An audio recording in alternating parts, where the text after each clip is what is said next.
Bien, el tema que vamos a ver el día de hoy, ¿qué clase de virus han visto?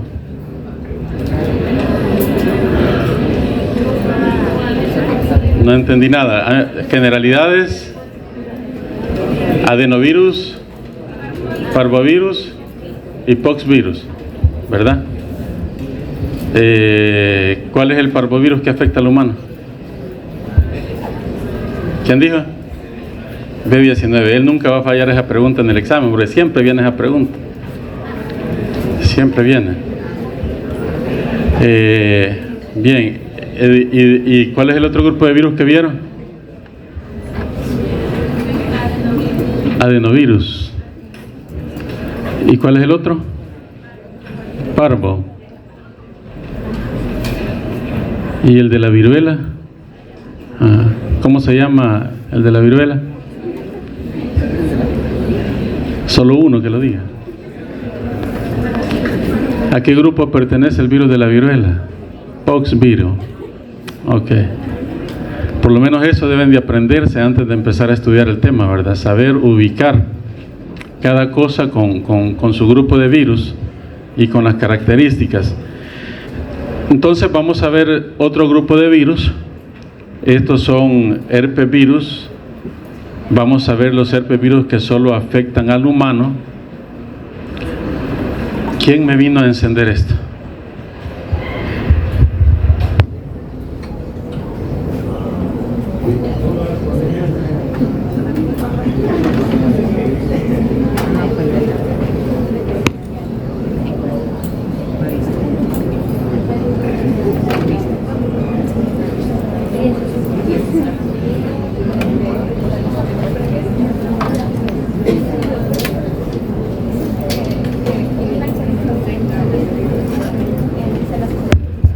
Dicen que en esta vida todo se paga tarde o temprano. Así, pero literal. Acabo de pasar a desayunar aquí por el Boulevard de los Héroes. No al Mr. Dona, es muy caro. A un comedor que está en una calle, y cuando entró, estaban casi encima de cada mesa, o en medio de mesa, ventiladores. Y cabalito me daba uno donde yo iba a desayunar. Entonces vengo yo y lo fui y lo apagué. Y la gente que estaba enfrente, el ventilador tiraba para acá, pero cambiaba y les tiraba para allá. Cuando dejó de tirarles me dicen, ¿y el ventilador qué le molesta? Nosotros necesitamos el ventilador. Les apagué el ventilador. La señora llegó a encender otro para que les diera solo a ella. Rápido se paga todo en esta vida, ¿verdad? El karma. Bien, ¿en qué estábamos? Vamos a ver el grupo de los herpesvirus. Dentro de estos, los herpesvirus humanos. Y vamos a ver algunas características del grupo, cómo se clasifica, ciclo de replicación, algo de epidemiología y las enfermedades que causa. Solo las enfermedades que causa solo las vamos a enunciar. Y algunos factores de patogenia, o mencionar el mecanismo sin describir el mecanismo de cómo causan enfermedad o cómo causan daño. ¿De acuerdo?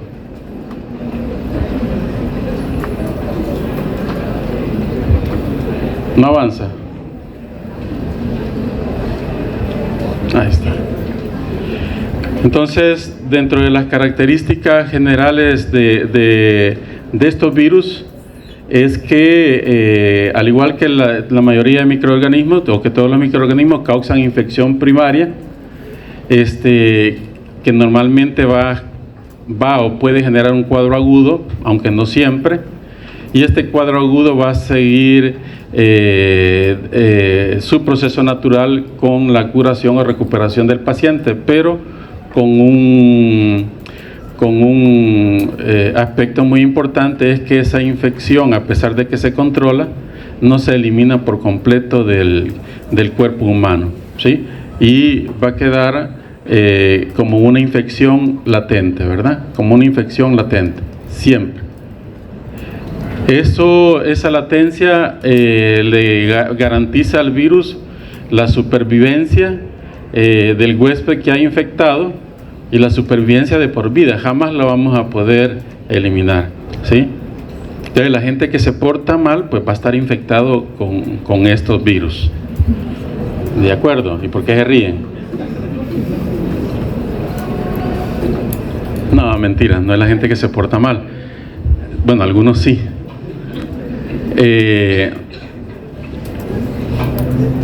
Casi todos los que están acá sentados, en algún momento, levanten las manos, ¿quién está infectado con herpes virus? ¿Quién está infectado con herpes virus? ¿Quién está? 2. ¿Y los demás? Nada. Nada. ¿A quién le he dado varicela? Levanten la mano.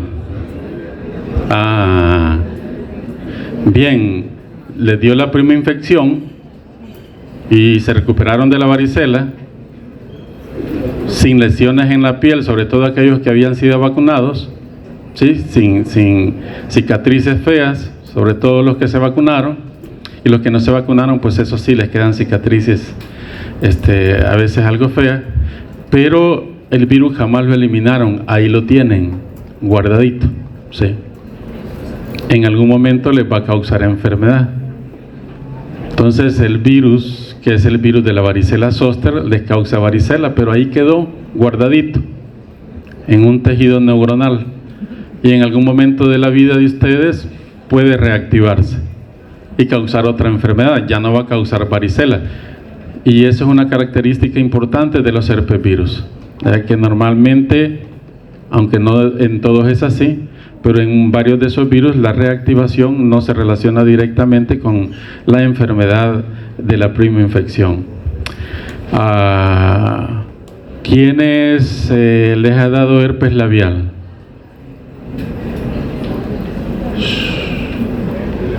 ¿Quiénes de los que les ha dado herpes labial tienen novio o han tenido?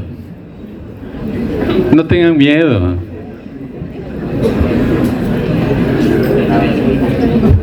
Digo porque ya vieron que por lo menos un 25% de herpes labial, y si han tenido novio o novia y lo besaron, y pues sí, ya hay otro 25% por ahí con herpes simple tipo 1 que causa el herpes labial, ¿sí?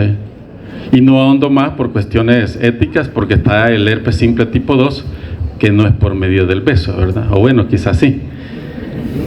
Ahí lo vamos a ver en la transmisible 2, pero el herpes simple tipo 2 causa el herpes genital. Entonces, no voy a preguntar quién tiene ya vida sexual activa a la edad de ustedes, pero uno de los riesgos al tener vida sexual activa sin protección es infectarse con el virus herpes simple tipo 2. Y por los desórdenes que hacemos los humanos, es probable también que con el tipo 1. De hecho, ya ambas infecciones están catalogadas como infecciones de transmisión sexual, ¿sí? No anoten nada de la diapo, que esas ahí quedan. De hecho, todo lo que estoy diciendo no está en la diapo, ¿sí? Bueno, pero avísenme si me voy saliendo del tema. Bien, ya todos más tensos, porque yo recuerdo que cuando ya estudiaba medicina y estaba viendo algo, ay, tendré eso. ¿No les pasa eso? Espérense que lleguen a medicina interna o cirugía, y cuando, ay, tendré eso, hasta con dolorcito llega uno. Y ahí ya con los signos, con los síndromes y todo eso, ya queriéndose examinar uno solo en la noche, ahí les cuento a mis padres que quizás tengo tal cosa, no les cuento. Bien, hay otra infección. No, en serio, ¿quiénes han tenido novio o novia ya de todos los que están aquí, aunque sea de un solo beso? Levanten la mano, sin miedo. Levanten la mano.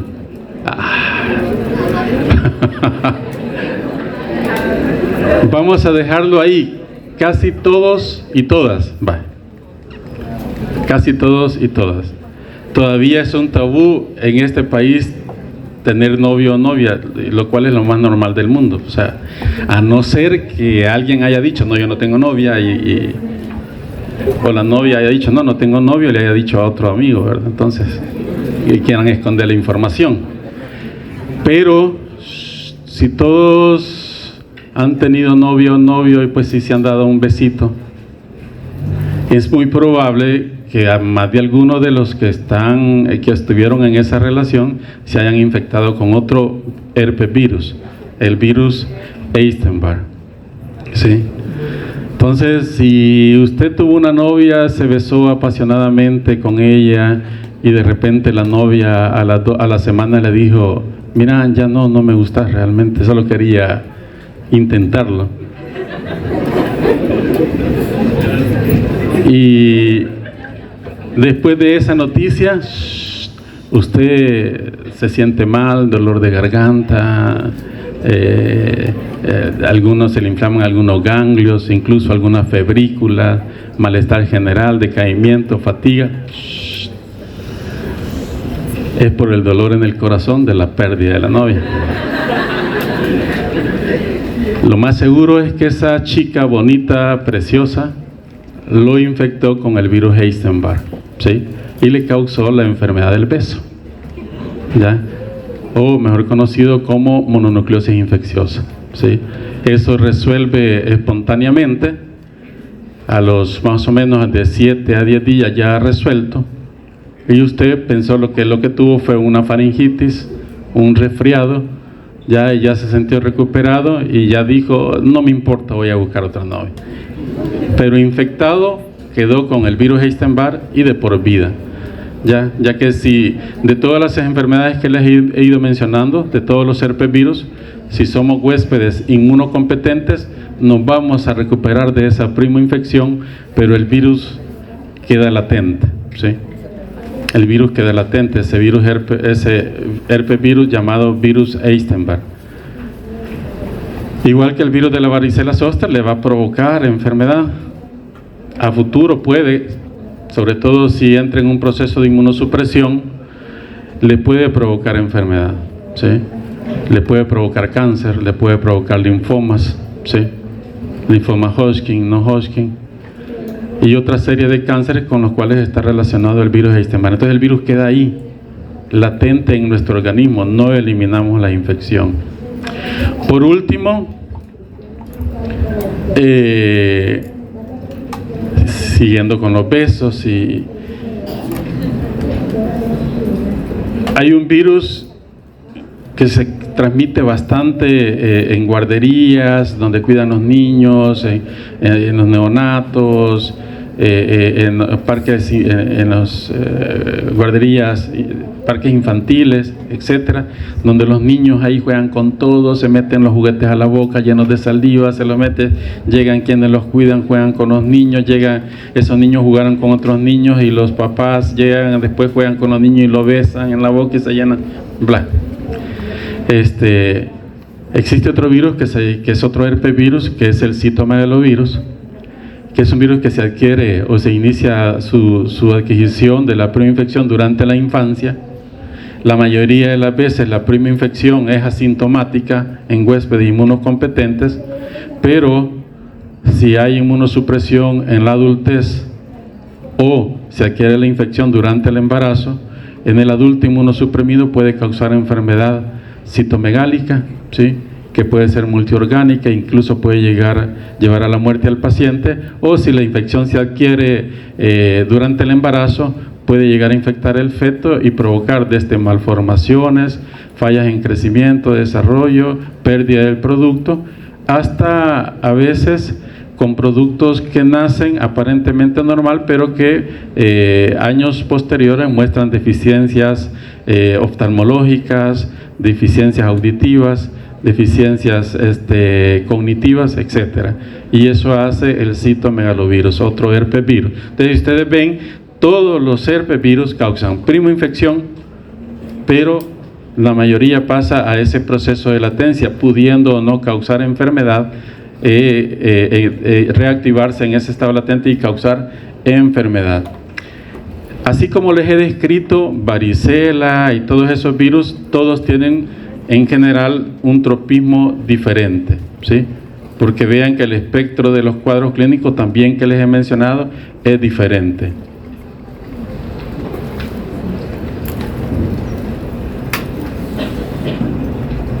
Entonces ven que los herpes virus van a ser importantes en su clínica, porque todo eso lo van a estar atendiendo a ustedes en sus pacientes. Entonces usted tiene que conocer de herpes virus.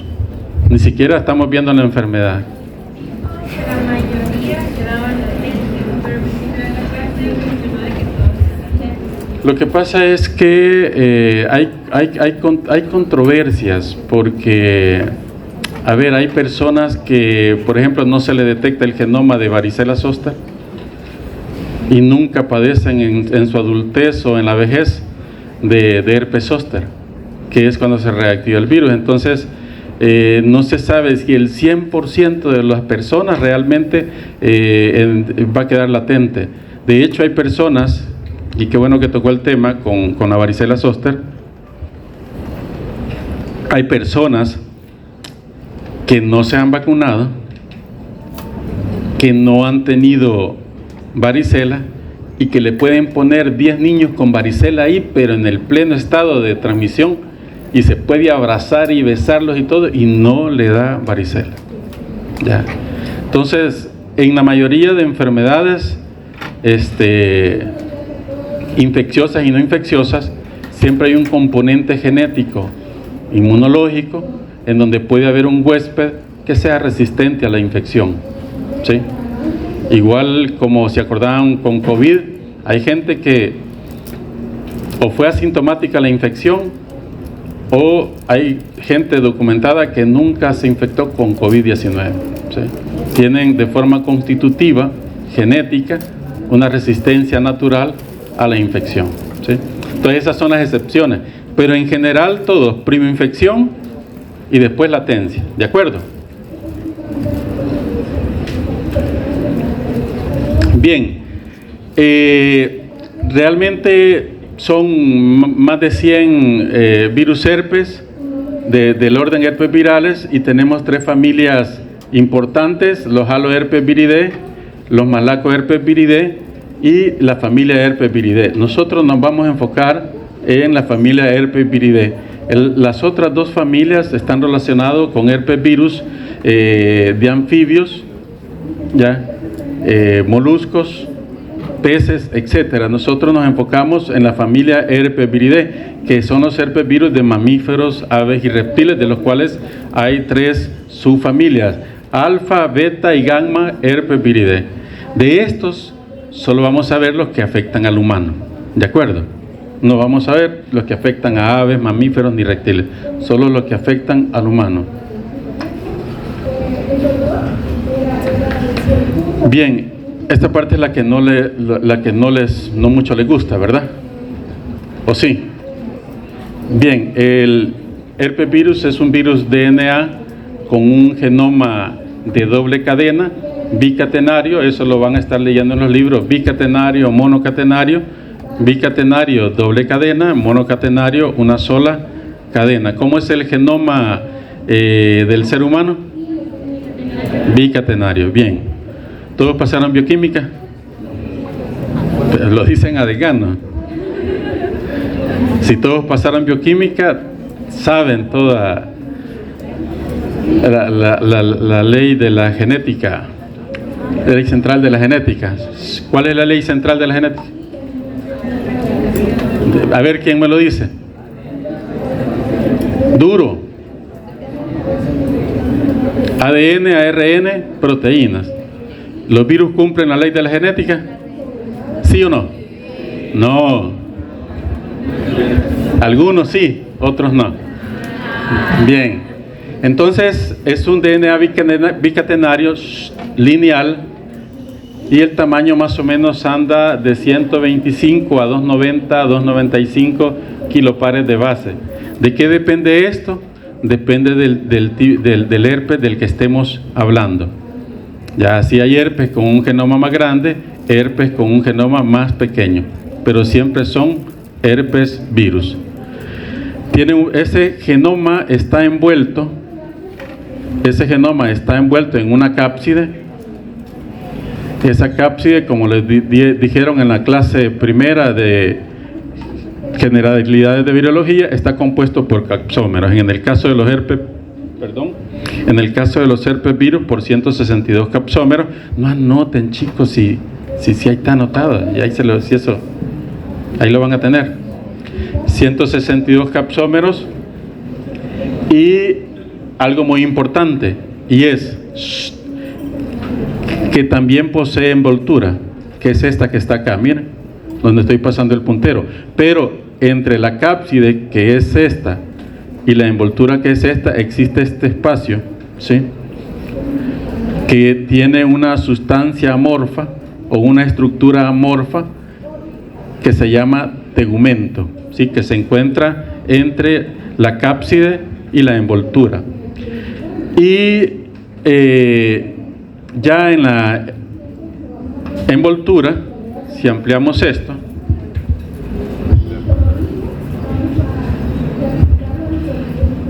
¿y cómo se amplía? Es que no se puede ampliar si hay puntero. Ya en la envoltura están embebidas proteínas, algunas que vienen incluso de este tegumento, otras directamente de esta envoltura, y esas proteínas son las glicoproteínas y espículas, ¿sí?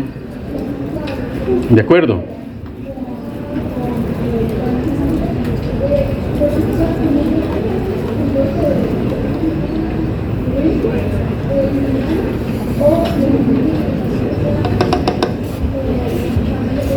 Tal vez así. Cambió, ¿verdad? Ya ven. A las malas quiero. Entonces vean ustedes acá, tenemos el genoma bicatenario,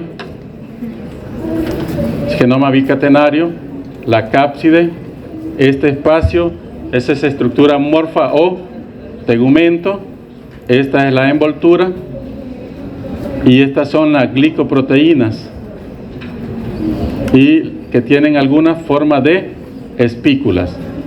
Aquí es importante, ya no le doy la pregunta, ¿verdad? Pues sí, muchos están hablando ahí atrás.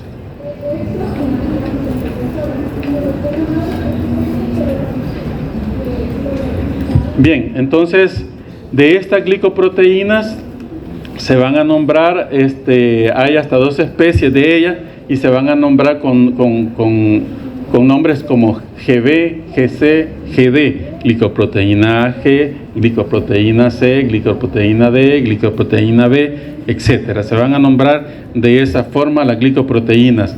Además, en ese tegumento y en la cápside hay más de 15 proteínas virales denominadas VP, de VP1 a VP15, ¿sí? Siempre que vean VP significa proteína viral, ¿sí?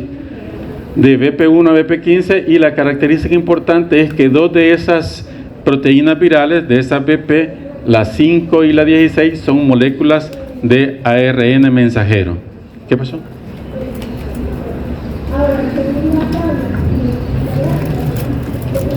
Lo que pasa es que en el conteo va a incluir otras proteínas que no son las VP, ¿verdad? Pero son 15 proteínas, ¿de acuerdo? Por lo que le ve VP16, ya, son 15. Ya. Bien, quiero ver qué más de esto. Entonces quedamos recapitulando: genoma bicatenario, cápside, núcleo cápsidico saédrica, tegumento, envoltura, glicoproteínas que se nombran como GB, por ejemplo, y tenemos 15 proteínas, más de 15 proteínas, y de esas la BP5 y la BP6, RNA mensajero, ¿sí? RNA mensajero. Eso no se lo voy a preguntar en el examen.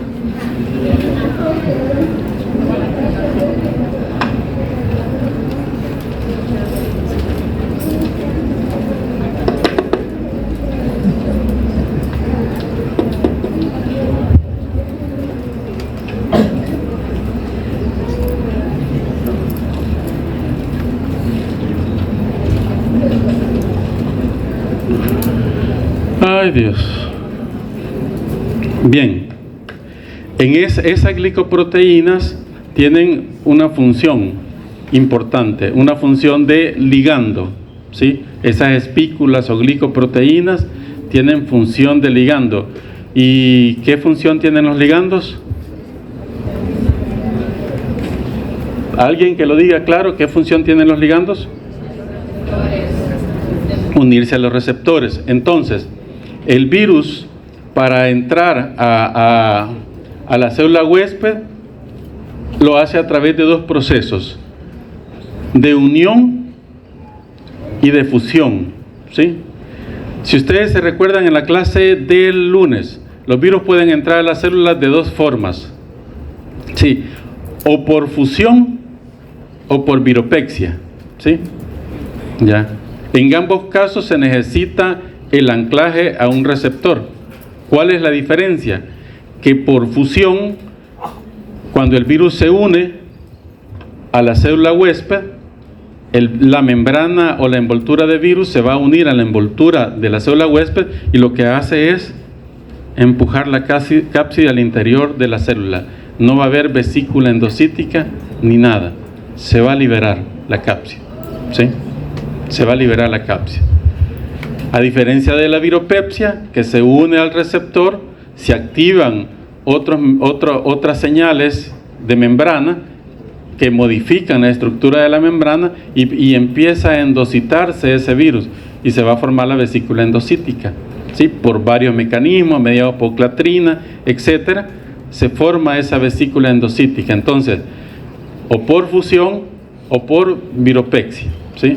Por viropexia va a haber formación de una vesícula endocítica y por fusión ya la envoltura del virus se une a la membrana de la célula y va a entrar el virus, ¿de acuerdo? Solo esas dos formas tienen los virus para entrar. Ahora, por viropepsia, es decir, endocitosis mediada por receptor, hay distintas estrategias de formación de ese endosoma, de esa vesícula y ese endosoma, ¿sí? Con participación de distintas proteínas de acuerdo al virus del que estemos hablando, ¿de acuerdo?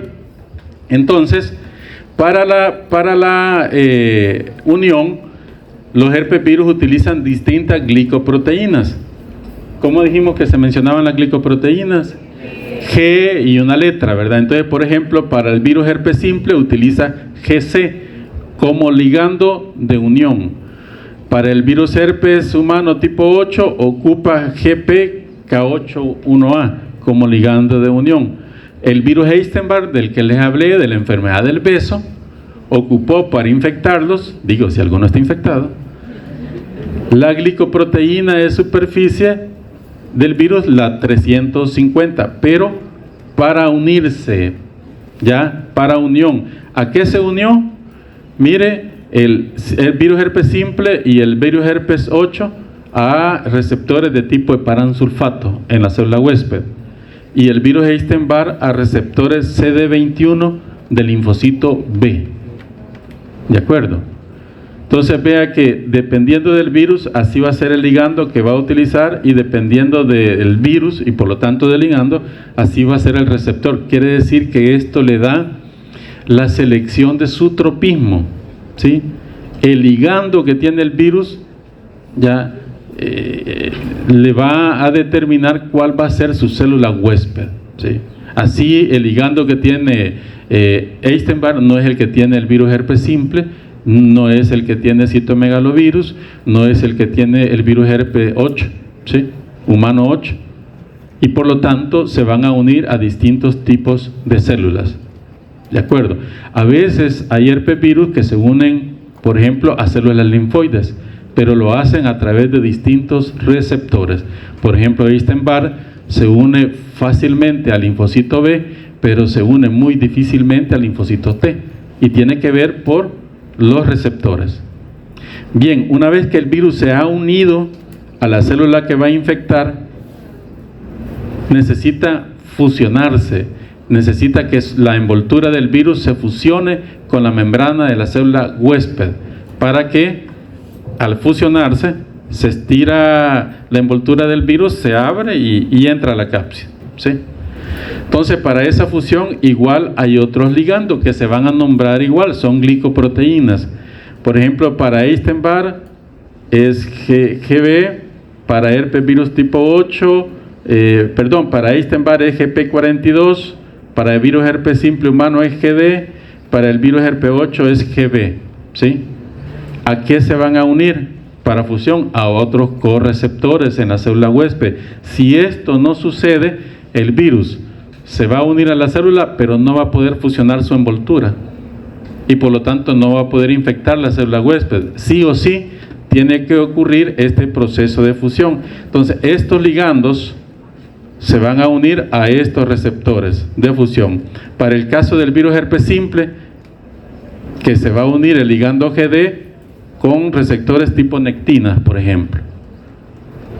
Para el Epstein-Barr, que va a ocupar GP42, se va a unir a proteínas o a receptores de HLA de clase 2 o integrina. Este es el mecanismo por el cual el virus Epstein-Barr puede infectar células epiteliales, porque no solo infecta tejido linfoide en la garganta después del beso, sino que antes de infectar las células linfoides infecta las células epiteliales, y es probable que se ayude con este mecanismo, ¿sí? Entonces quedamos claros que los herpes virus tienen glicoproteínas para unión y glicoproteínas para fusión. Si la fusión no sucede, no hay infección. En su conjunto, estos ligandos y los receptores específicos para cada ligando le dan el tropismo viral, ¿sí? Va a definir a qué célula van a infectar. ¿De acuerdo?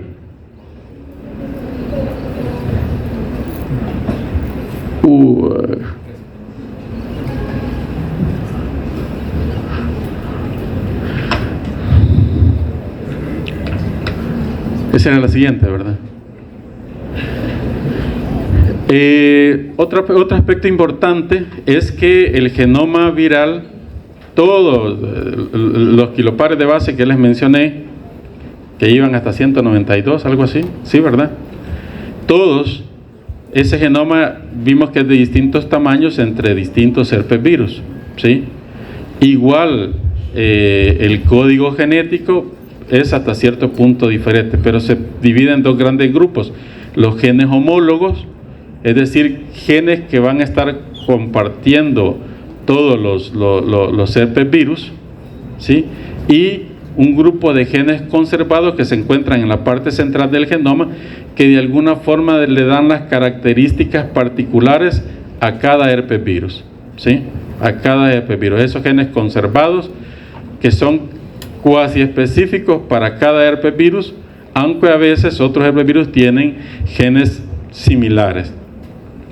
El único gen que genera cierto grado de controversia son los genes relacionados con latencias, porque no se encuentran dentro de estos genes conservados, que son específicos o cuasi específicos para cada herpes virus. Pero resulta que la latencia no es similar en todos los herpes virus, son distintos mecanismos de latencia los que ocupan los herpes virus. Entonces se esperaba que esos mecanismos, a ser distintos en cada herpes virus o no tan similares, estuvieran en esos genes conservados, pero no lo están. Muchas veces están en el grupo de genes homólogos. En general, los genes homólogos, características generales de todos los herpes virus, y los genes conservados, características particulares de cada herpes virus. ¿De acuerdo? El tamaño del genoma, ya lo habíamos mencionado. Por ejemplo, el virus de la varicela zoster tiene un tamaño del genoma de 125 kbp y el citomegalovirus 230 kbp, hasta más grande de lo que habíamos mencionado, ¿sí? Entonces, si ustedes fijan, varía grandemente el tamaño del genoma y por lo tanto varía también la expresión de proteínas, estrategias de infección, de latencia, etcétera, entre cada uno de los herpes virus. Otro aspecto muy importante es que en cada grupo de herpes virus varía el contenido de guanina citosina. No lo vamos a ver de cada uno, pero por ejemplo en los alfa herpes virus, por ejemplo el virus herpes simple humano y el 2 tiene un 68% de contenido de guanina citosina, la de GC, y el virus de la varicela zoster tiene un 46% de contenido de guanina citosina. Y eso tiene un aspecto muy importante. ¿Cuál es? Ustedes que llevaron bioquímica. ¿Por qué es importante saber? Porque les van a estar mencionando en la clase, tiene tanto contenido de guanina citosina este genoma viral. ¿Por qué será importante? Alguien que levante la mano. No se preocupen que tengo las 2 horas. Sí, ¿verdad, Ligmarina? Porque voy diciendo cosas de mi clase, pero que les van a servir para todo, ¿sí? Y si no lo tienen claro es porque es necesario aclarar. ¿Para qué les van a estar diciendo en cada clase viral el contenido de GC es del 72%, el contenido de GC de guanina citosina es del 48%? ¿Por qué es importante? Alguien que levante la mano. No. Bueno, en el laboratorio para diagnóstico te puedes basar en el contenido de GC, digamos, para diferenciar de cierta forma un genoma con otro, pero el virus no dijo voy a tener tanto contenido de GC para diferenciarme del otro, pero sirve en el laboratorio, sirve.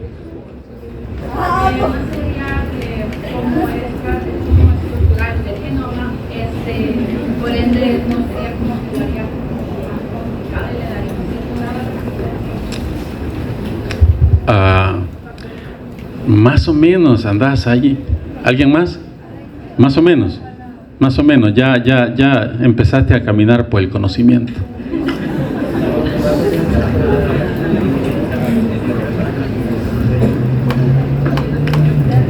Pero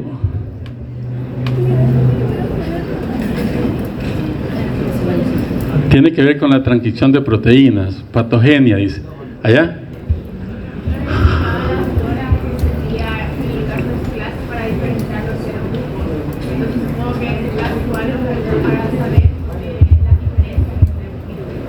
Es lo que decía su compañero en el laboratorio, pero eso es para qué nos sirve a nosotros. No, al virus, ¿para qué le sirve el contenido de GC?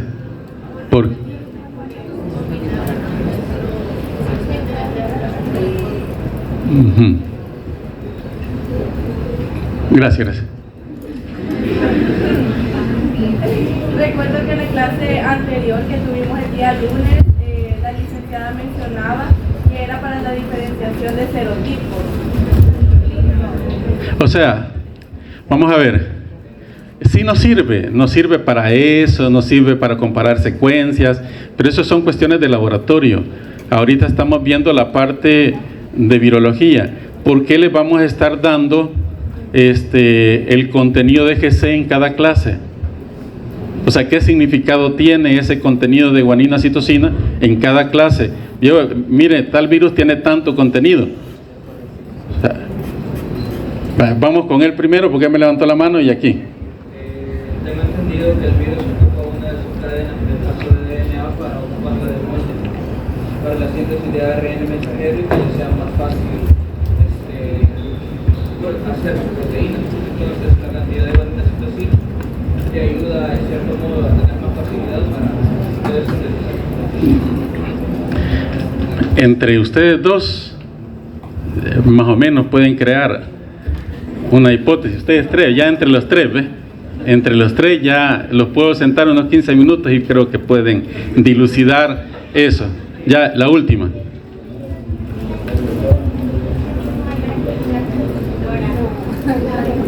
Entre los cuatro sería ya entonces. Entre los cuatro.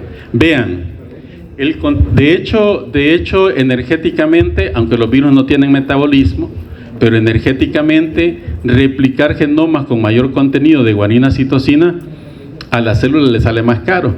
Es decir, que el huésped que se está quedando en ese hotel sale carísimo, le sale carísimo al hotel, porque copiar ese genoma con mayor contenido de guanina citosina energéticamente le sale más caro a la célula, cuesta más estar desviando la síntesis de nucleótidos y y que haya una biodisponibilidad de nucleótidos guanina citosina mayor que la de los otros dos, y eso le sale más caro a la célula, pero y hasta el más complicado al virus. Pero ¿por qué los virus tienden a tener evolutivamente mayor contenido GC? Porque resulta que ese mayor de contenido GC presenta una mayor tasa de evolución de las proteínas virales, ¿sí?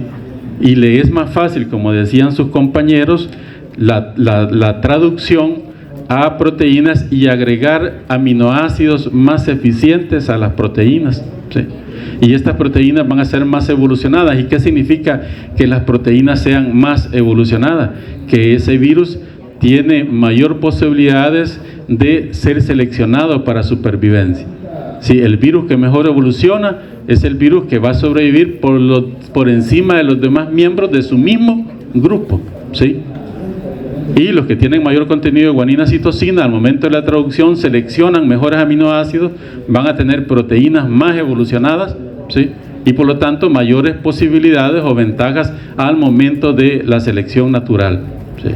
Por eso los virus tienen tendencia a tener mayor contenido de guanina citosina, porque es uno de los mecanismos que utiliza para evolucionar, ¿de acuerdo? Para eso le sirve. Mientras menos contenido de guanina citosina, menos evolucionadas van a ser sus proteínas y menos tendencia tienen a evolucionar las proteínas. Mientras más contenido de guanina citosina, más evolucionadas serán las proteínas, y no solo eso, más tendencia a evolucionar van a tener las proteínas, incluso de agregar un nuevo aminoácido que sea más eficiente que el anterior que estaba en ese mismo sitio, ¿de acuerdo? Para eso sirve el contenido de guanina citosina para los virus, pero no solo para los virus, también las bacterias ocupan el mismo mecanismo. Al aumentar la cantidad de guanina citosina en su genoma, evolucionan mejor las proteínas que producen dichas bacterias, ¿de acuerdo? ¿Les pregunto eso en el examen? No, ¿verdad? Ya, porque ya no se le olvida, ¿verdad? Bien.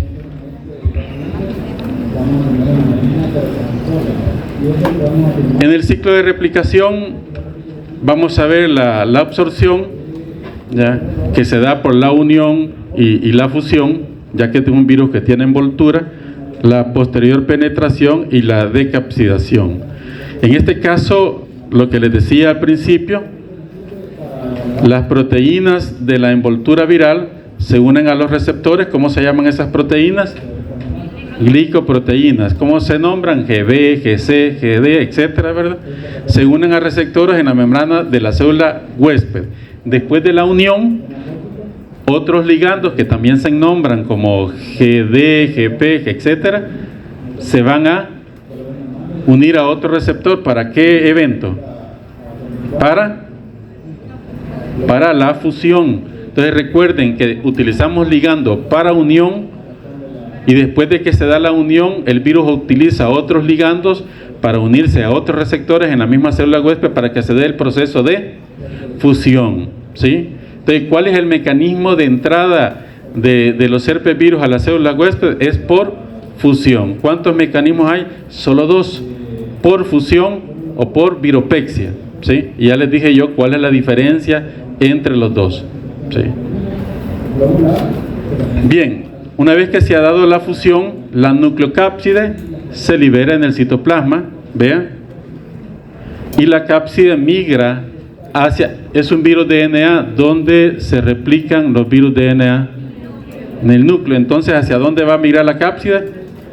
Hacia la membrana nuclear. Una vez llega y se adhiere a la membrana nuclear, también porque las proteínas de la cápside pueden adherirse a receptores presentes o a otras proteínas presentes en la membrana nuclear, se une a la membrana nuclear, y al momento de unirse activan otras proteínas que proceden a degradar las proteínas de la cápside.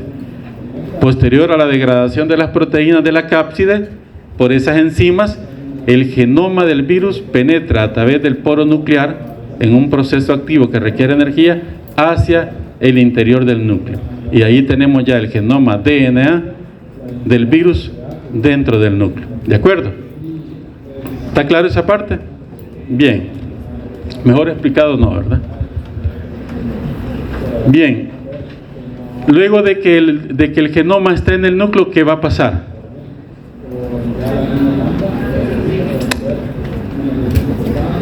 Todo iba bien, fíjate, ya como que saliste. Le pregunté que una vez que el genoma está en el núcleo, ¿qué va a pasar? Se destruye, me dijo. ¿Qué es lo que va a pasar con el genoma? La ley de la genética, ¿cómo es? ¿Qué proceso va a sufrir que está en el punto número 1 de la discusión? Transcripción, traducción, replicación. ¿Qué son cada uno de ellos? ¿Qué es la replicación? No la replicación de los virus, la replicación de un genoma. Cuando usa el molde para poder generar una copia exacta, ¿verdad? Ese sería un DNA genómico, ¿sí? DNA genómico. Cuando utilizo el molde, pero en lugar de generar otra copia de DNA idéntica, lo que genero es una copia de RNA. Eso es transcripción, correcto, transcripción. ¿Y ese RNA hacia dónde va a ir? Tiene que salir del núcleo, dice. ¿Y va a ir a dónde? Al ribosoma. ¿Y en el ribosoma qué va a pasar? Correcto, la traducción. Entonces los procesos de replicación, transcripción y traducción es lo que va a sufrir ese genoma. ¿Y se dan de un solo, doctor? No se dan de un solo, se dan en momentos específicos de la replicación viral. ¿Quién define eso? El mismo virus. Ya el mismo virus pasa a gobernar la célula y decide en qué momento se suceden las cosas, ¿sí? El virus genera proteínas que modulan la expresión génica, ¿sí? Que modulan el ciclo celular. Es decir, el virus gobierna la célula y así va a definir en qué momento va a producir unas proteínas, otras proteínas, hasta estar listo para ensamblarse. Sí. No va a ser antes, ¿ya? Sino que en el momento que el virus lo define. O sea, no es algo que pasa al azar, llega el virus y comienza la célula a reproducir. No, el virus lo define en qué momento va a suceder, ¿ya? Bien, entonces lo que me decían o dijeron sus compañeros está acá, ¿verdad? Entonces puede pasar eso, más bien va a pasar eso. Andan rebalsando las bolsas de billetes. Bien, como les decía, el virus va a entrar y lo primero que va a suceder no es la replicación del genoma. Lo primero que va a suceder es la transcripción del genoma, ¿sí? Está codificado en el genoma qué porciones del DNA viral se van a transcribir primero, ¿sí? Ya tienen promotores que van a inducir qué regiones del genoma viral se van a transcribir primero. Entonces las que se transcriben primero son los genes que codifican para proteínas llamadas muy precoces, ¿ya? Proteínas muy precoces. De ahí hay otro grupo de genes que codifican para las proteínas precoces y otros genes que codifican para las proteínas tardías. Modulando de esta forma, dosificando los procesos de transcripción, le permite al virus que se vayan generando primero unas proteínas que le permiten gobernar la célula, gobernar esos procesos de expresión. Luego, cuando ya tiene gobernada la célula, puede proceder a replicar su genoma, y una vez que ya tiene replicado su genoma y gobierna la célula, pues puede proceder a formar las proteínas que conforman la partícula viral y a poder ensamblarse. Entonces lo hace por pasos, justo así como se los acabo de explicar. Entonces, las proteínas muy precoces, que son las primeras porciones del genoma que se van a expresar, es decir, que se van a transcribir a RNA, van a codificar para proteínas o enzimas que regulan y estimulan su propia síntesis, ¿ya? Entonces estas proteínas van a promover que se siga transcribiendo esa región y que se sigan produciendo esas proteínas muy precoces, ¿sí? Por ejemplo, algunas de esas proteínas muy precoces codifican para las proteínas del tegumento, porque estas juegan un papel fundamental en el proceso de replicación viral, sobre todo en la fase temprana. Luego de esto, y en esas proteínas del tegumento van proteínas que logran esa gobernanza de la expresión génica de la célula. Luego de las proteínas muy precoces que ya se han producido, se transcriben las regiones del genoma que codifican para las proteínas precoces, que son aquellas que participan en la replicación viral, es decir, que van a participar en la generación de copias del genoma de DNA. Vaya al baño, joven, o tome agua, o dele en agua, o no se vaya a ahogar aquí. Si no, alguien le va a dar ya ahí respiración de boca a boca. Con el costo va Eisenbar, CMB, todo, ¿verdad?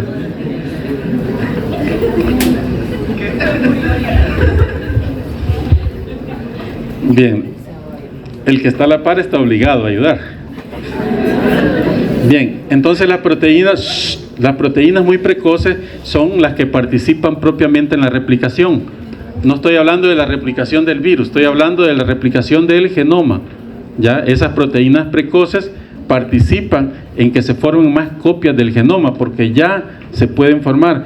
Y estas proteínas que se forman precoces son ADN polimerasa y timidina sinasas. ¿De acuerdo? ¿O soy yo o se están yendo los estudiantes que tienen otra actividad? Al baño y van en tríos. Bueno. Luego de eso, sí, porque ya faltan como 10 aquí enfrente, ¿eh? Luego de eso, que ya se replicó el genoma, y dicho sea de paso, ¿recuerdan ustedes que cuando el virus infecta, cuántos genomas van por el virus? Un genoma no lleva 5, ¿ya? Es un genoma bicatenario y eso es lo que lleva digamos de 190 kilopares de base. Y para las proteínas muy precoces y precoces, solo esa hebra de DNA es la que se está transcribiendo. Por eso necesita de las proteínas muy precoces para que promuevan la transcripción de esa misma cadena, ¿sí?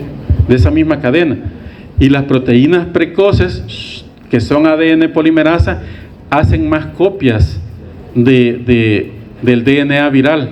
Y ahí sí ya no tenemos una sola copia. Hasta que ya hizo N número de copias del DNA viral, se estimula que se pase a la transcripción de todas esas copias que se formaron para la formación de las proteínas estructurales, ¿sí? Si se comienza a producir proteínas estructurales desde la copia que infectó ese núcleo, una sola proteína se va a producir. Imagínense, para formar toda la nucleocápside, ya, que lleva X número de proteínas. Entonces, se necesita que se generen ese montón de copias del DNA, y una vez generadas ese N número de copias del DNA viral, entonces sí se pasa a la transcripción de aquellas regiones que codifican para las proteínas tardías, que son las proteínas estructurales del virus, ¿sí? Y entonces sí, el virus se puede dar el lujo de producir un montón de partículas virales, ¿ya? Porque ya se aseguró de tener un montón de copias del genoma, y a partir de esas copias del genoma se transcribe a RNA mensajero que traducen en las proteínas estructurales. Y así es como podemos tener N número de partículas virales. ¿De acuerdo?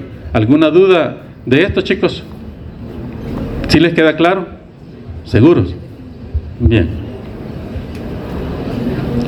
Pregunta de examen. No va esa, Valique.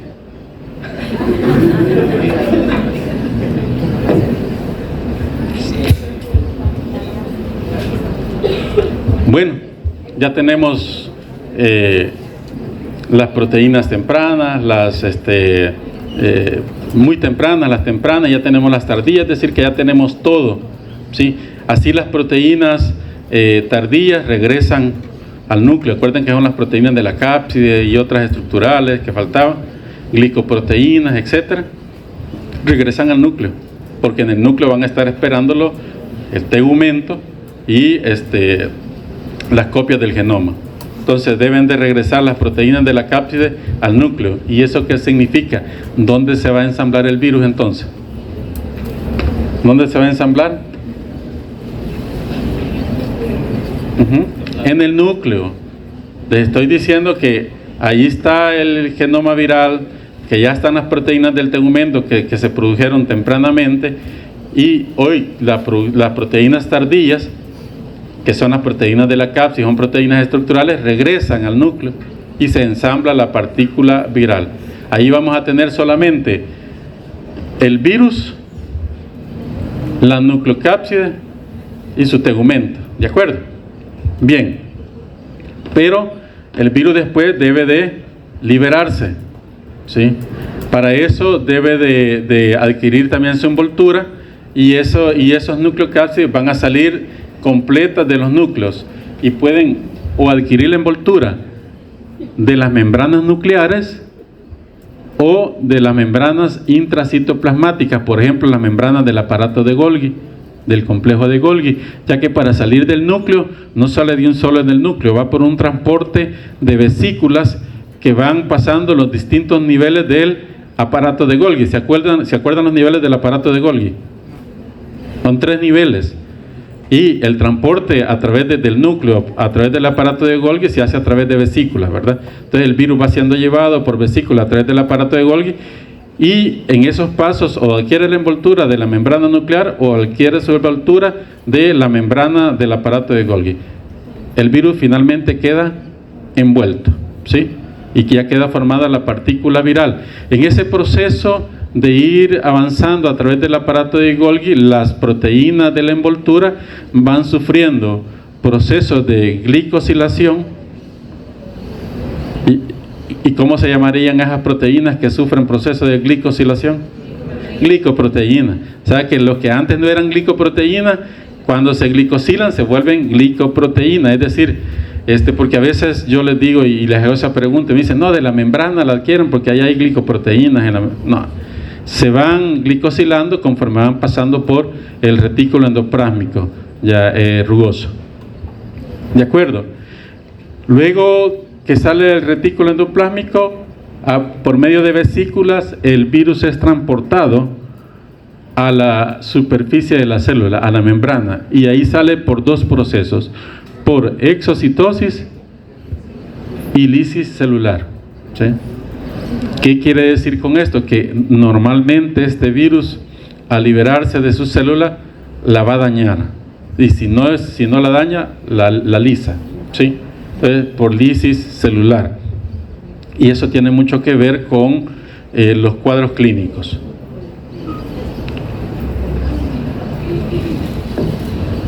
Bien, ¿por qué se lo di de esta forma?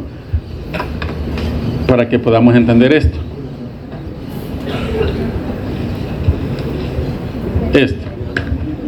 Bien, entonces miren, aquí está el virus, se une por medio de la glicoproteína de su envoltura a través de 2 procesos. ¿Cuáles son? Unión y fusión, ¿verdad? Y la partícula viral, la nucleocápside, es liberada directamente al citoplasma. Miren, les dije que era transportada al núcleo, se adhiere al núcleo y ahí por encima de la membrana nuclear que se activa en ese momento, degradan las proteínas de la nucleocápside y es inyectado el genoma viral al núcleo celular.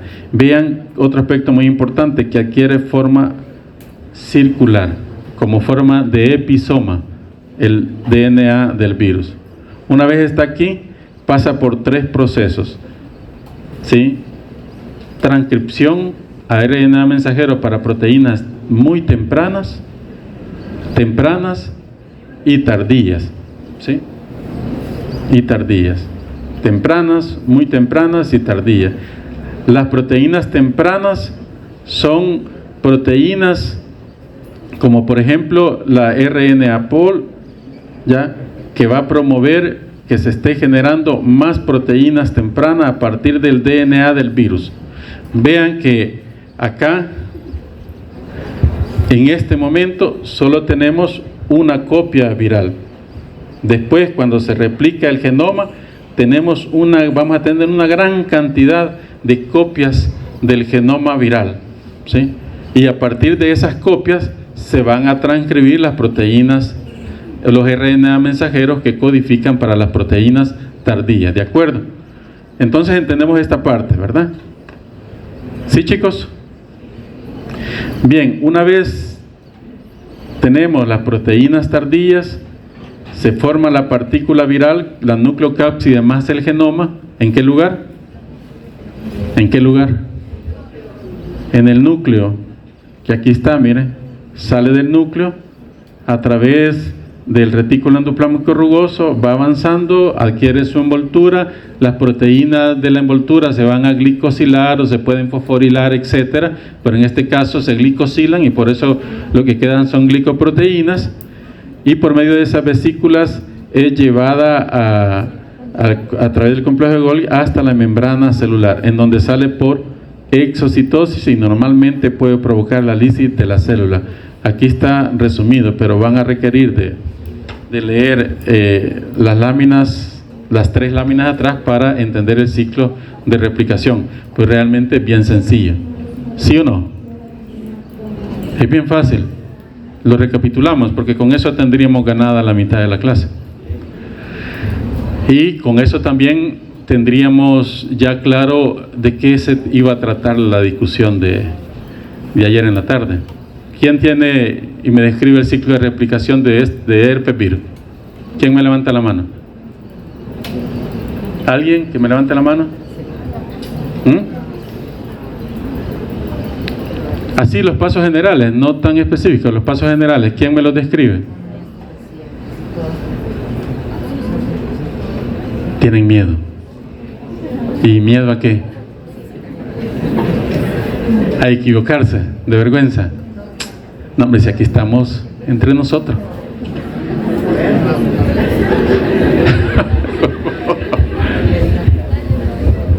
Pues sí, alguien que se atreva. O voy a señalar yo a alguien entonces, de mis estudiantes, de mi grupo. Pues voluntario, pues 1 o 2. Vaya, pase pues. Pues sí, pero fuerte pues. Vaya, vamos a ver. Vaya, lo primero es que el virus tiene que unirse, ¿verdad? Lo primero es que el virus tiene que unirse y primero, se va a unir por 2 mecanismos. Primero la unión a los receptores y luego la unión por medio de fusión. Ya que una vez ha entrado a la célula, tiene que desprenderse de su envoltura. El nucleocápside va a ir hacia el núcleo, donde va a comenzar primero la transcripción, luego la replicación. Se degrada. Y se degrada. El genoma se mantiene, la cápside no. Ya luego comienza la transcripción, luego la replicación, luego la síntesis de las proteínas tardías. Las proteínas regresan al núcleo, se ensamblan los viriones y va a salir no directamente de la célula, sino que va a pasar por el retículo endoplásmico y luego se van a glicosilar ahí. Luego pasa al aparato de Golgi y ya luego pues sale por medio de exocitosis o lisis.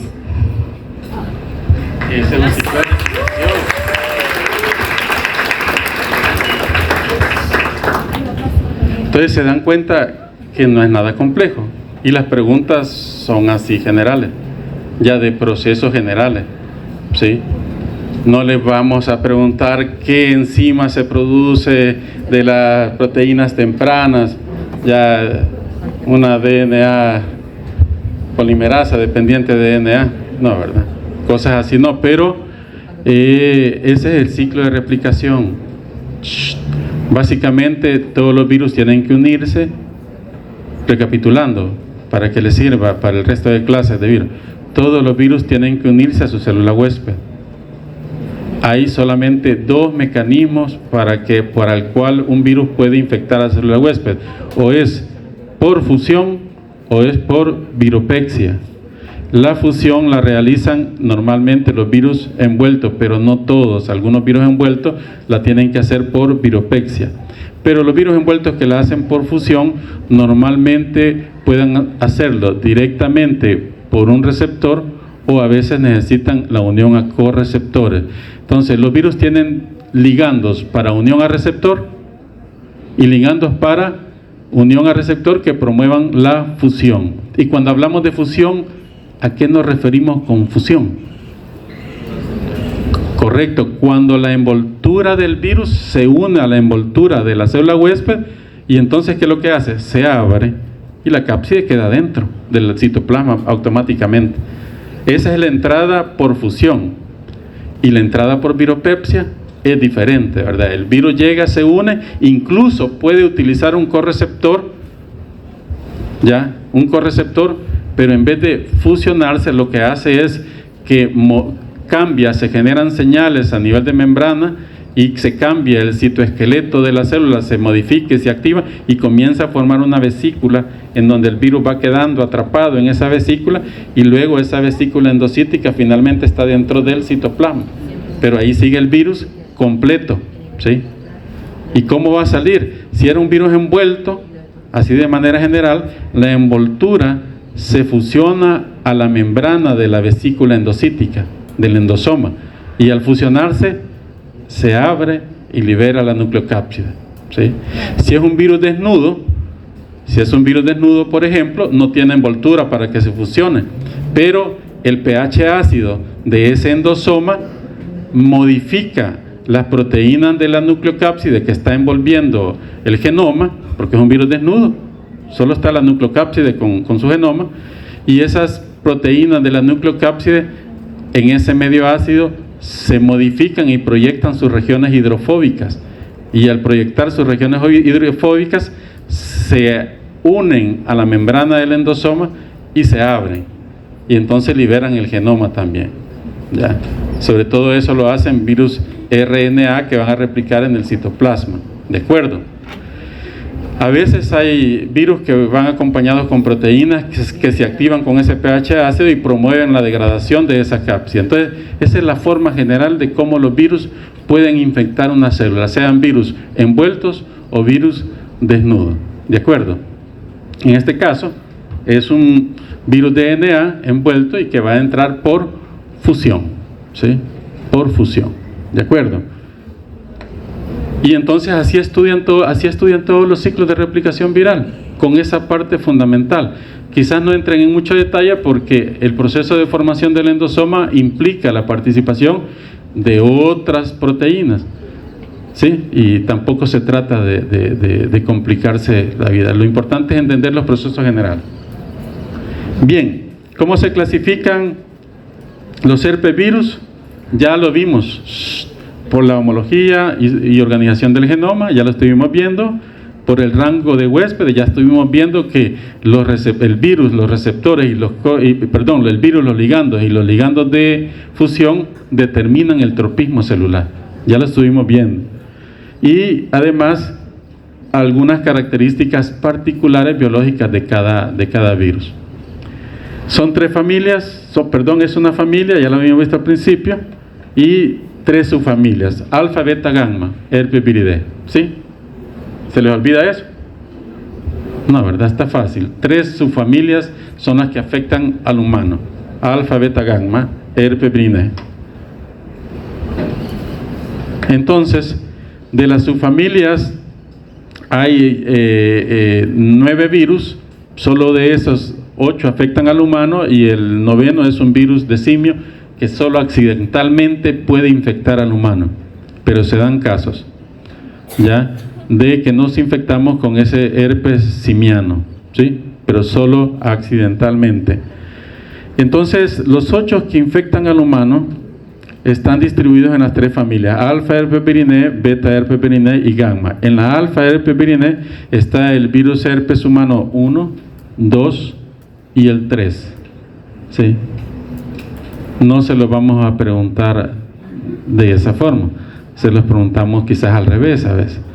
Porque usted debe de, para diferenciarlos, es mejor el nombre común: virus herpes simple tipo 1, virus herpes simple tipo 2 y virus de varicela zoster. ¿Sí? Usted debe saber que el virus herpes humano 3 es el virus de la varicela zoster, que el virus herpes humano 2 es el virus herpes simple 2. ¿Qué dije que causaba el virus herpes simple 2? Herpes genital. Bien. Herpes simple tipo 1, herpes labial. Virus de la varicela zoster, varicela. ¿Verdad? Me llega. Ya ven que todo lo que hablé al principio no cayó en saco roto. Beta herpes viridae. Tenemos el virus herpes humano 5, 6 y 7. Ven que no nos dice mayor cosa, ¿va? Pero dentro de estos tres hay uno muy importante, que es el virus herpes humano 5 o citomegalovirus. ¿Sí? Entonces, en la pregunta le puedo poner: escriba la enfermedad que causa el virus herpes humano 5. ¿Ya? ¿Ya? No, esa no es la enfermedad. ¿Qué enfermedad causa? Ya las mencioné, ¿verdad?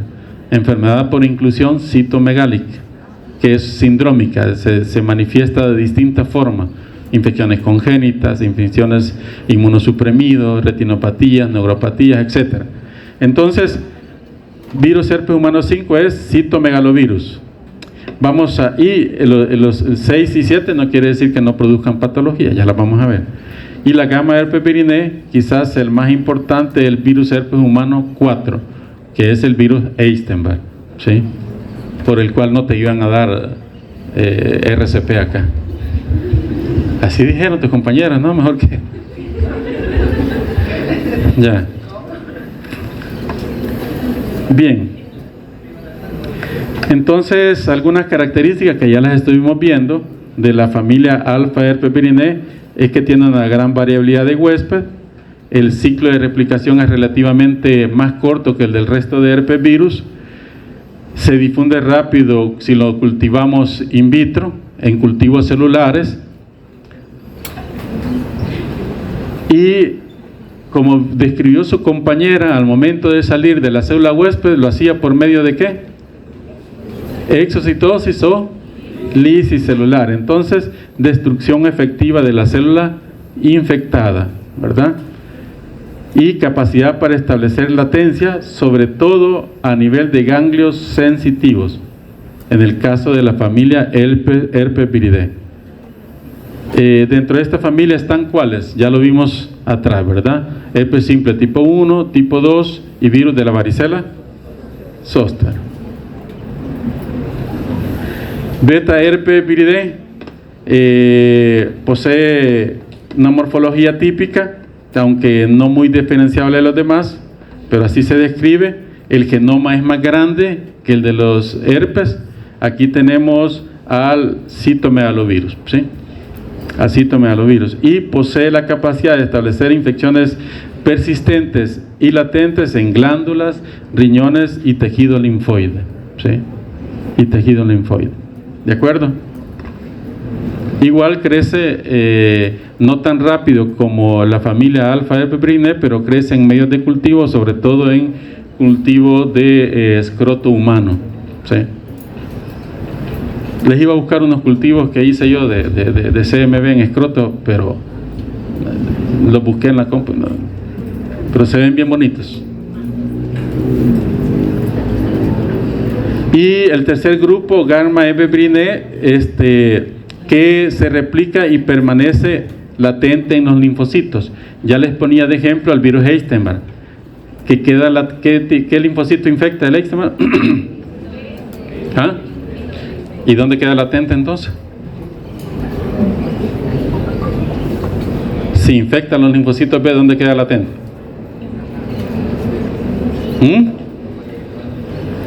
No, hombre, si infecta los linfocitos B, ¿dónde queda latente el virus? Cuando un virus, perdón, es que es mi culpa.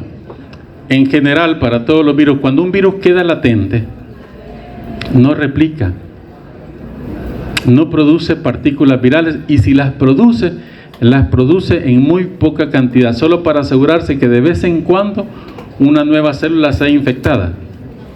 ¿Sí? Pero normalmente no replica, no produce muchas copias, o produce muy pocas o no las produce, con el objetivo de que esa célula no sea dañada, ¿sí? Y pueda permanecer ahí latente ya de por vida en ese tipo de tejido. Ya en el caso del virus Epstein-Barr produce poquitas copias, solo para asegurarse de poder infectar algunas células nuevas y seguir manteniendo la latencia, pero no replica, no hace un ciclo lítico, sino que queda en ese ciclo de latencia. Entonces, cuando el virus está en latencia, se queda en su célula. ¿Cuál célula infecta el virus Epstein-Barr? Esa es pregunta de examen. ¿Cuál célula infecta el virus Epstein-Barr? ¿En dónde queda latente el virus Epstein-Barr?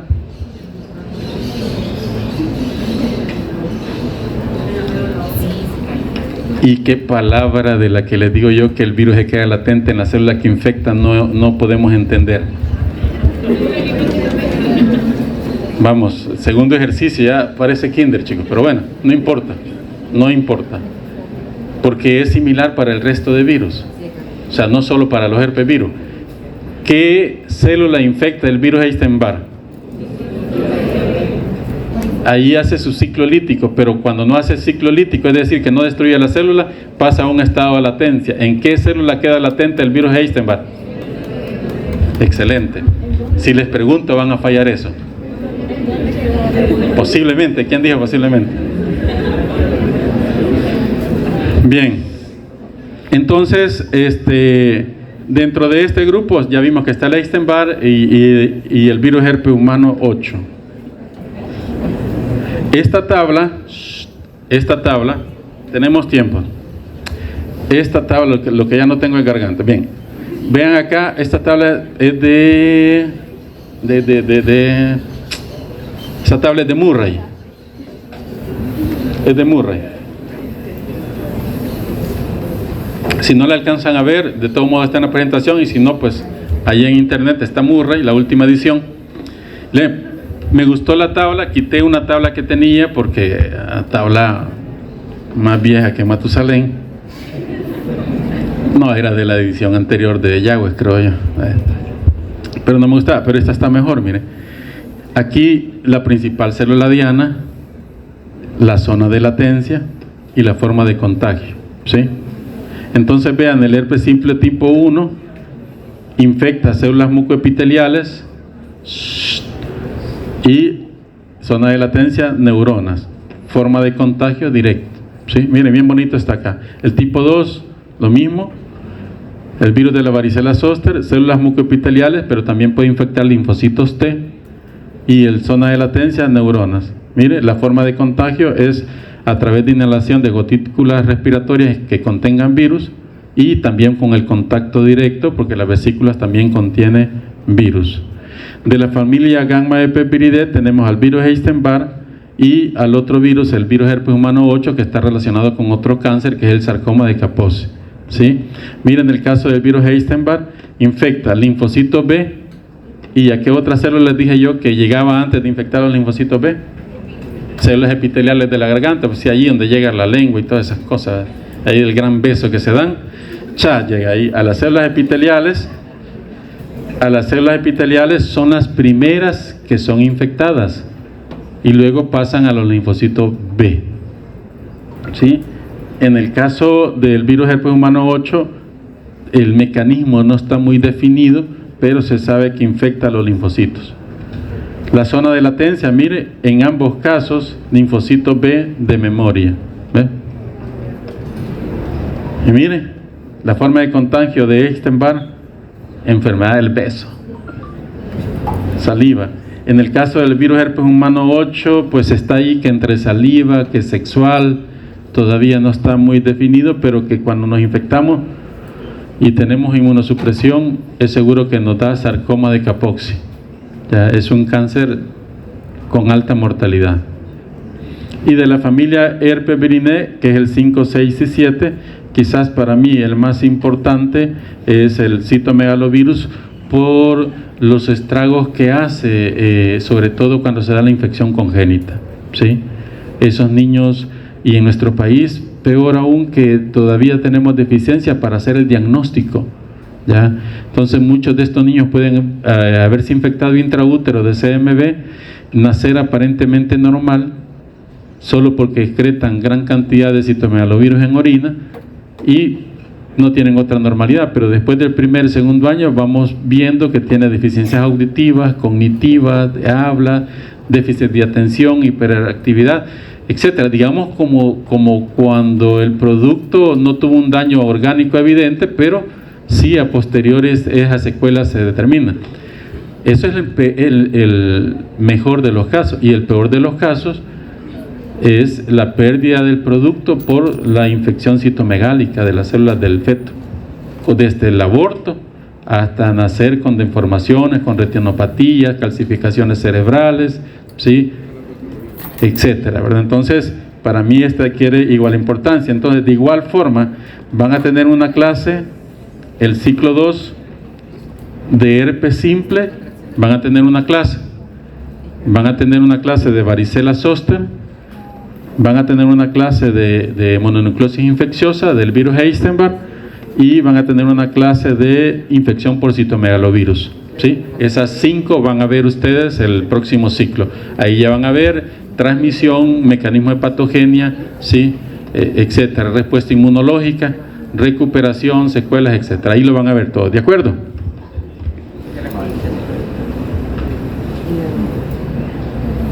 Los factores de patogenia básicamente son 3, ¿sí? Destrucción directa de tejidos, ¿sí?, provocando también respuestas inmunes al virus exageradas, que la misma respuesta inmune nos causa daño. Y el tercero más importante, la capacidad de transformar una célula normal en neoplásica, ¿sí?, neoplásica.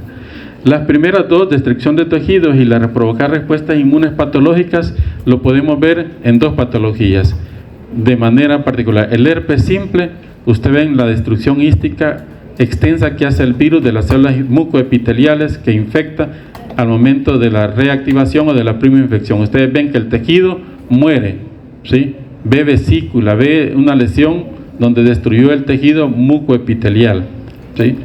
Vamos a ver en la Transmi 2 cómo se da ese mecanismo. O provocando respuestas inmunes patológicas. Más del 60% de las manifestaciones clínicas de varicela, toda esa erupción, eritema, vesícula, todo ese proceso de costra, es parte de una respuesta inmunológica a la presencia del virus en ese lugar, ¿sí? Es una respuesta de tipo inflamatoria con el objetivo de eliminar el virus. Se genera esa gran reacción y de hecho es eficiente porque logra controlar la infección. Lo otro es capacidad de transformar una célula normal en neoplásica. Si alguien se infecta, por ejemplo, con el virus Epstein-Barr por la enfermedad del beso, le da la mononucleosis infecciosa como un resfriado común y se logra recuperar, pero el virus queda ahí. ¿En qué célula dijimos?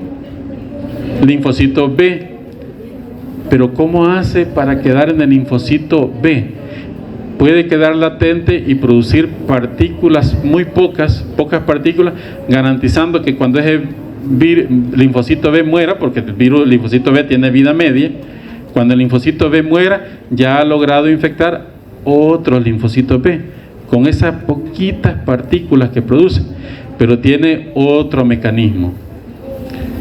Cuando esta célula detecta que está infectada, es marcada para apoptosis, pero el virus entonces ejerce mecanismos de expresión génica que bloquea la apoptosis de estos linfocitos B y los vuelve inmortales, ¿sí? Ya el linfocito B ya no muere. Ahí estamos a la antesala de ¿qué, chicos? De cáncer, porque los vuelve inmortales y en algún momento no solo los vuelve inmortales, sino que comienza a estimular la proliferación de estos clonal de estos linfocitos B, es decir, que se multiplique este linfocito B, y cada vez que se multiplica, ¿se acuerdan qué genoma llevaba el linfocito B? ¿El genoma de quién? Del virus. cada progenie producto de la proliferación clonal va a estar infectado con el virus Epstein-Barr. Entonces ese ya es un cáncer. Ahí estamos hablando de un linfoma. Entonces esos son los tres mecanismos por los cuales los herpesvirus causan patología. Eso lo van a ver en la transmisibles 2. ¿De acuerdo? Quiero ver qué más hay aquí. Ya lo del tropismo ya lo vimos, ¿verdad? ¿Queda claro lo del tropismo? Chicos, ¿sí o no? ¿Quién define el tropismo? El virus, ¿verdad? Pero específicamente, ¿qué parte del virus? Los ligandos, ¿verdad? Porque los ligandos van a definir los receptores. ¿Y dónde están los receptores? En la célula huésped. Ya, y si un ligando solo se une a CD21, ¿quién tiene CD21? El linfocito B, ¿verdad? No se va a ir a unir al linfocito T o a una célula endocrina, no, se va a ir a unir al linfocito D, porque ese virus solo tiene ligando para el receptor CD21. Y así se define el tropismo, ¿ya?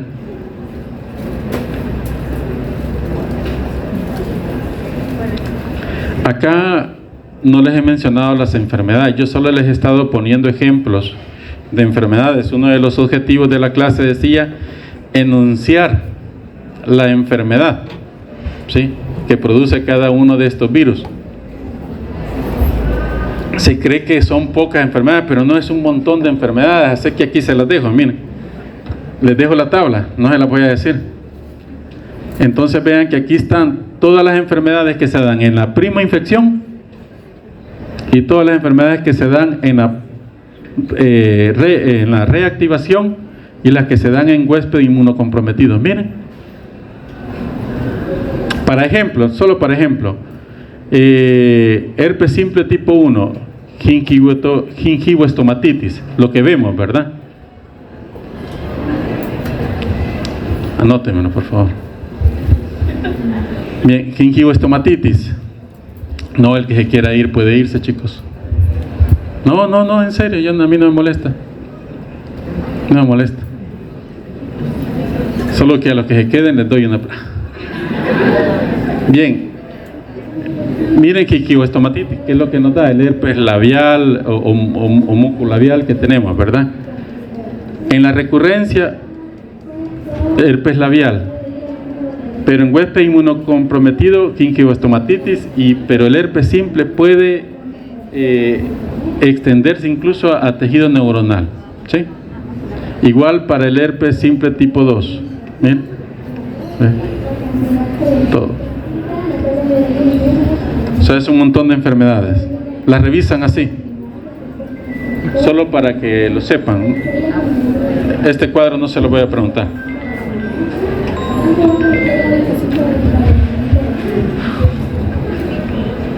Igual ¿verdad? Quizás aquí vean, para que vean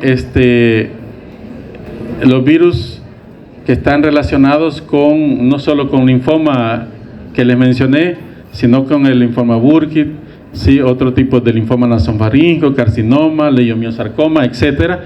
Está relacionado el virus Epstein-Barr, ¿sí?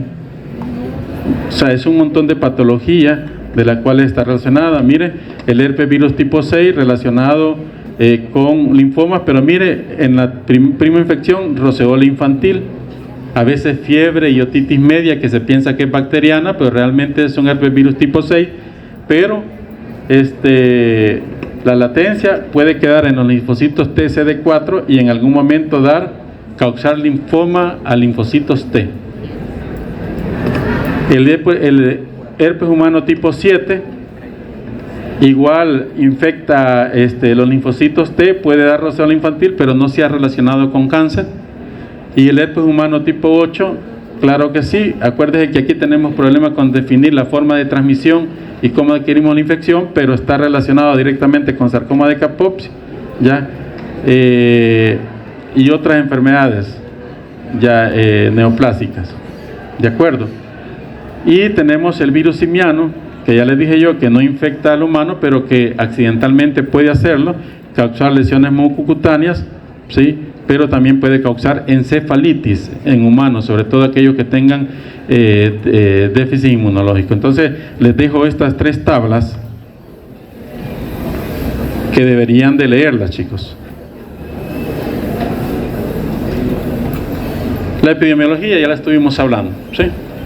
Quizás solo vale la pena decir que son sensibles porque son virus envueltos, son sensibles a detergentes, alcoholes, mayoría de desinfectantes, a luz ultravioleta, pH ácido, a temperaturas de menos 20 grados centígrados, el virus pierde completamente su infectividad. El problema de todo esto es que ninguna de esas estrategias sirven para evitar que otra persona le pase el virus. Eso es solo para alguna superficie o algo, así es que la mejor estrategia para evitar la transmisión es pues casi ninguna, ¿verdad? O sea, si no, desaparece la raza humana. Entonces, pero bueno, pues el virus puede estar en un buen tiempo en el exterior, en superficie, sobre todo ahí, por ejemplo, con el citomegalovirus, donde han estado jugando en la mesa, donde han estado echando saliva, ahí está el virus CMV, y usted puede infectarse al tocar esas secreciones, ¿ya? Entonces ahí le puede servir esto que le estamos poniendo acá.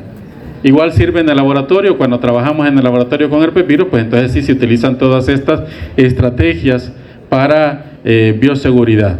Sí, la transmisión ya la estuvimos viendo, contacto directo, trasplante, transfusiones, etcétera. Eso lo van a ver por cada enfermedad. De esto solo me estudian esta parte. Miren, de acá hasta acá. Sí.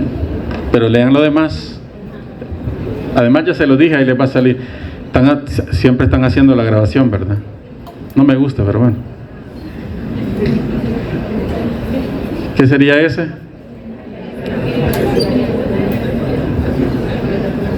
Se ve que tiene lesionada para adentro. Me imagino que quizás tendrá una gingivoestomatitis, que es la primoinfección. Y en la reactivación solo se da el herpes labial, pero mentira, ¿verdad? Hay huéspedes que cada vez que les da fiebre se les llena toda la mucosa oral y labial de herpes, ¿verdad? Entonces, igual en la primoinfección como en la reactivación, el herpes puede dar los 2 cuadros, ¿verdad? Solo a manera de ejemplo, eso lo van a ver, esa enfermedad la van a ver en Transmi2. Está catalogada como infección de transmisión sexual, ¿verdad? Antes no, pero hoy sí. Vamos a ver.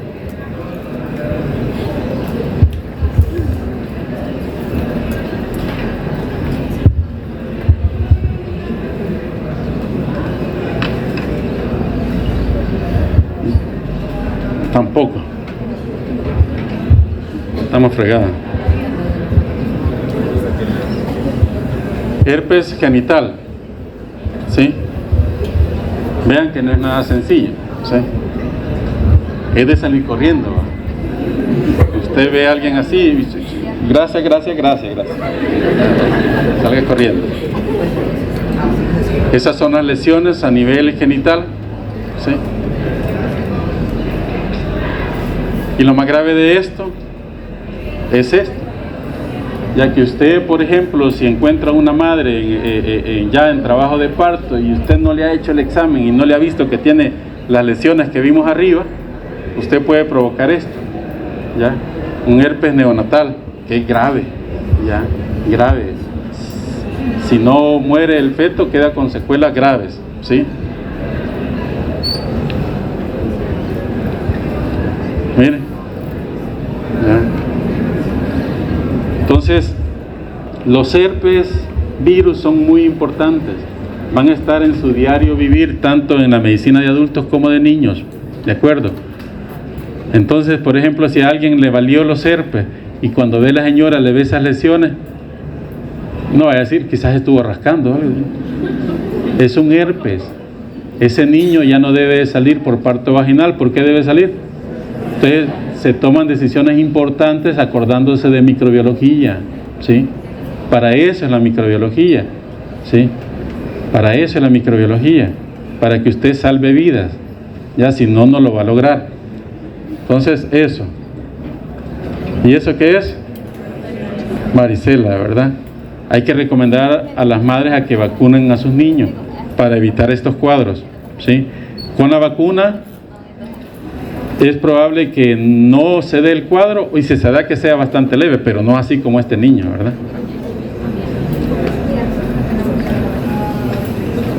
Ya viene la última, chicos. Bueno. La anterior, ¿qué era? Y si le digo que esta también la provoca la varicela, ¿qué sería esta? Esta es la reactivación, ¿verdad? Entonces en la primera infección es varicela y en la reactivación es herpes zóster. En la primera infección es todo el cuerpo, ¿sí? Y en la reactivación solo es el dermátomo, lo que quedó, lo que inerva la raíz nerviosa y donde está latente el virus. Cuando se reactiva, por eso es que el virus solo afecta el dermátomo, lo que está inervado por esa raíz, ¿sí? Por eso esta forma, sí, ¿ya? Y el resto del cuerpo normal. Ahora eso puede darse en cara, en ojos, mejilla, etcétera, ¿verdad? El herpes zóster, sumamente doloroso.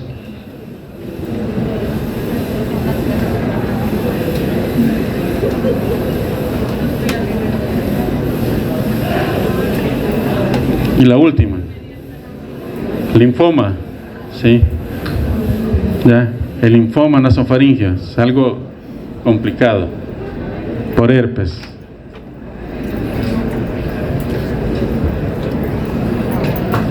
¿Qué pasó? Bueno, esa era la última. No, faltaba, ¿eh? Carcinoma nasofaríngeo, mire. Ya, sarcoma de Kaposi, o sea, realmente los herpes ahí están, ¿verdad? Entonces, por favor, vayan a revisar la clase de acuerdo a los objetivos que ustedes tienen. Nos vemos, chicos, muchas gracias. Estudien para el parcial. Un reto, no repetir ese examen.